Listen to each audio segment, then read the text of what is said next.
பொங்கல் பண்டிகையை முன்னிட்டு ரசிகர்களுக்கு விருந்தாக அமைந்த படங்கள் தான் தனுஷின் கேப்டன் மில்லர் மற்றும் சிவகார்த்திகேயன் அயலான் படங்கள். இந்த இரண்டு படங்களும் தற்போது போட்டி போட்டுக்கொண்டு பாக்ஸ் ஆபீஸில் வசூலை குவித்து வருகிறது.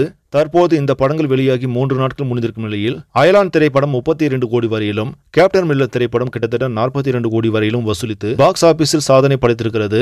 இதில் அயலான் படத்தை விட கேப்டன் மில்லர் திரைப்படம் கிட்டத்தட்ட 10 கோடி வரை வசூலில் முன்னணியில் இருக்கிறது. அதேபோல் தமிழக நிலவரத்தை பொறுத்தவரையிலும் கேப்டன் மில்லர் திரைப்படம் 20 கோடியை கடந்திருப்பதாக சொல்லப்படுகிறது.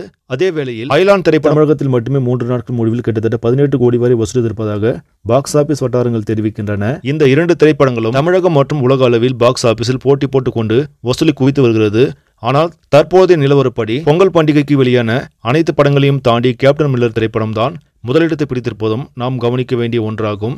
சரி, நம்மளே இந்த செய்தி உங்களுக்கு பிடிச்சிருந்தா லைக் பண்ணுங்க, ஷேர் பண்ணுங்க, மறக்காம நியூஸ் தமிழ் சேனலை சப்ஸ்கிரைப் பண்ணுங்க. அடுத்த வீடியோவில் சந்திக்கலாம். நன்றி.